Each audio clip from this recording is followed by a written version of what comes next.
搞到我家己都怀疑家己，我一摆煮嘅煮好喺啲人生。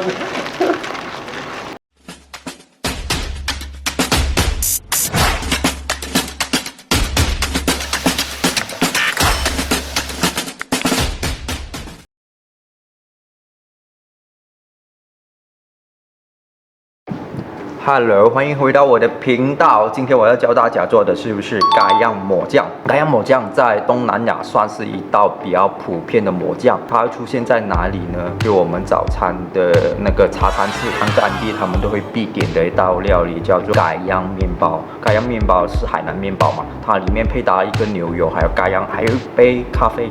这样就是我们经典的早餐。今天我就要以最简单的方式来教大家如何去做一道比较简单的咖央抹酱。不多说，先来操作 ，Let's go！ 好，先介绍一下我们今天有用到的材料。煮咖央的时候，我们有用到的材料很简单，只有4样：椰浆、鸡蛋、斑斓叶、糖。它的用量是多少呢？就1比1的量，500克。就对了，不多说，先来操作吧。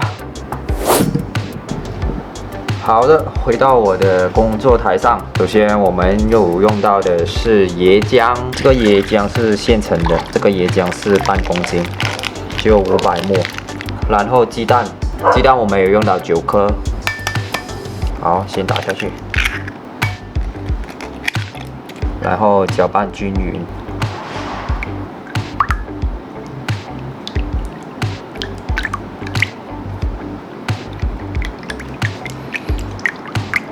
打散后，我们要过筛。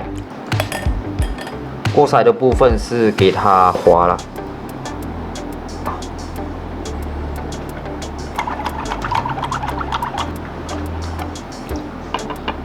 糖的部分我们下少许，大概是下1/5就好。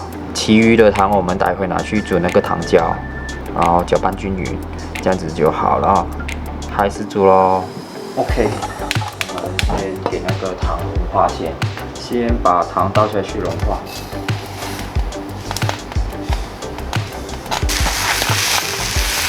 然后注意不要给它煮焦就好了，要煮到它融化而已。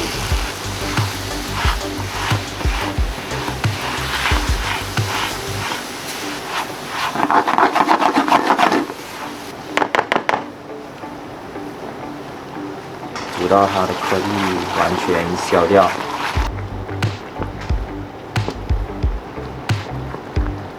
你看颜色开始巧克力色了，关火。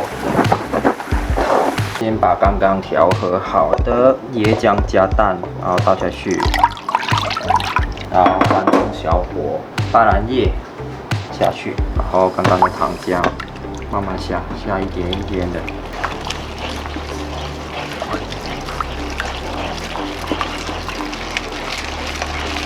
然后慢慢搅拌。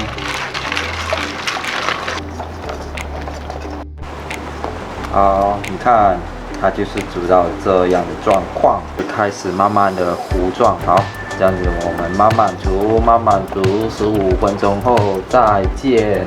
大概再煮个20分钟就可以上咯。好，快好了，这样我们关火。好了。